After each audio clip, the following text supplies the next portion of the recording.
Bulletin లో మరో breaking news. Sharada పీఠాధిపతి స్వరూపానందేంద్ర సరస్వతికి మరో షాక్ తగిలింది. విశాఖలో పీఠం కోసం ప్రభుత్వ భూములు తీసుకున్నారు అని శారదా పీఠాధిపై ఆరోపణలున్నాయి. దీంతో ఈ వ్యవహారంలో ఏదో మతలబు ఉందంటూ విమర్శలు వెల్లువెత్తుతున్నాయి. ఈ భూములపై విచారణ జరిపించాలని కలెక్టర్ కు ఫిర్యాదు చేశారు విశాఖ దళిత సంఘాల ఐక్యవేదిక సభ్యులు.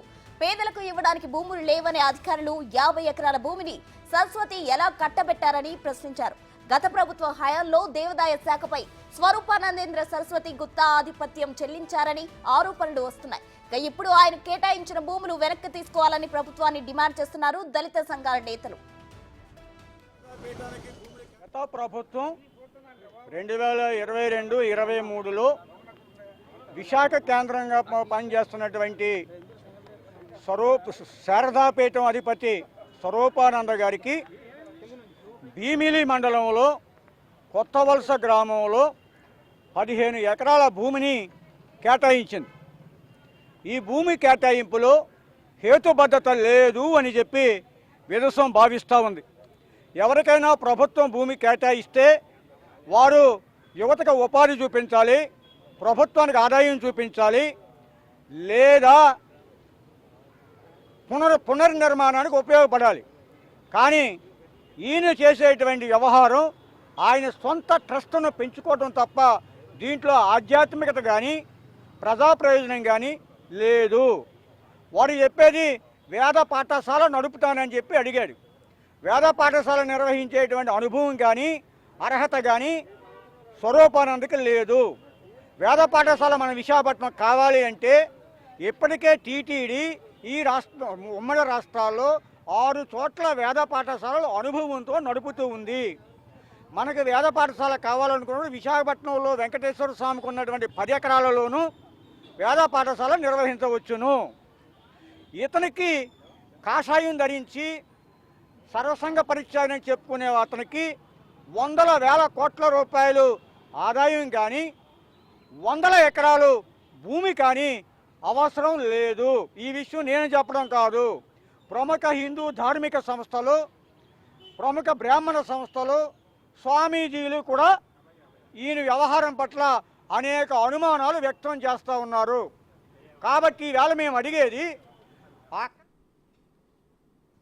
మరిన్ని వివరాలు మా ప్రతినిధి రాజు ఫోన్ లైన్లో అందిస్తారు. రాజు, చెప్పండి, విశాఖ శారదా పీఠానికి సంబంధించి స్వరూపానందేంద్ర సరస్వతికి మరో షాక్ తగిలిందని చెప్పొచ్చు. ప్రభుత్వ భూములు లాక్కున్నారు అని చెప్పి దళితులు అయితే ఆరోపిస్తున్న పరిస్థితి మనం చూస్తున్నాం. దీనికి సంబంధించిన డీటెయిల్స్ ఏంటి?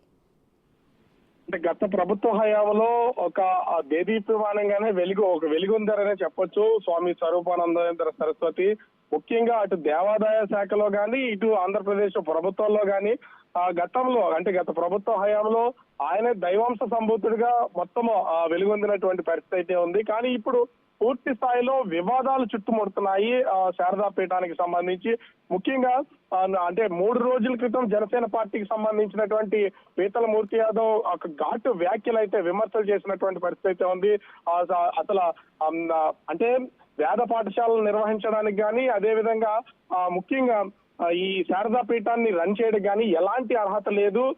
బ్లాక్ టికెట్లు అమ్ముకునేటటువంటి ఒక వ్యక్తి ఈ విధంగా చేయడం కరెక్ట్ కాదంటూ విమర్శలు చేస్తున్నటువంటి పరిస్థితి అయితే ఉంది. ఈ రోజు జిల్లా కలెక్టర్ కి విశాఖ దళిత ఐక్య వేదిక సంబంధించినటువంటి నాయకులు జిల్లా కలెక్టర్ కి ఒక మెమరాండం అయితే ఫిర్యాదు చేసినటువంటి పరిస్థితి అయితే కనిపిస్తుంది. ముఖ్యంగా స్వామి స్వరూపానందేంద్ర సరస్వతికి సంబంధించి ఈ శారదా పీఠానికి ఈ ఒక్క జిల్లాలోనే కాదు మొత్తము 26 జిల్లాలు అంటే ఉమ్మడి 13 జిల్లాల్లో కూడా స్వామి స్వరూపానందేంద్ర సరస్వతి పీఠాలు ఏర్పాటు చేయడం కోసం ప్రభుత్వం దగ్గర నుంచి భూములు కావాలంటూ అప్లై చేసుకున్నటువంటి పరిస్థితి అయితే ఉంది. ఎందుకు ఒక పీఠం ఒక చోట ఉండాల్సినటువంటి పీఠాన్ని అనేక చోట్ల విస్తరింపజేస్తారని ప్రచారం చేసుకోవడం, దానికోసం భూముల్ని కేటాయించాలని ప్రభుత్వాన్ని కోరడం అనేది ఇది కేవలం భూదందా కోసం చేస్తున్నది అని విమర్శించినటువంటి పరిస్థితి అయితే కనిపిస్తుంది. దీంతో పాటుగా విశాఖలో శారదా పీఠం ఏర్పాటు చేయడం కోసం దాదాపుగా 50 ఎకరాలని గత ప్రభుత్వ హయాంలో కేటాయించింది. ఇది కేవలం భూదాహం, అదేవిధంగా డబ్బుల్ని సంపాదించి 100 కోట్ల రూపాయల్ని అటు ఇటు మార్పిడి చేయడం కోసమే స్వామి స్వరూపానందేంద్ర సరస్వతి చేస్తున్నారు. అతని మీద కఠినమైనటువంటి చర్యలు తీసుకోవాలని దళిత ఐక్య వేదిక నాయకులు అయితే కోరుతున్నటువంటి పరిస్థితి అయితే కనిపిస్తుంది. ప్రసన్న. థాంక్యూ రాజు.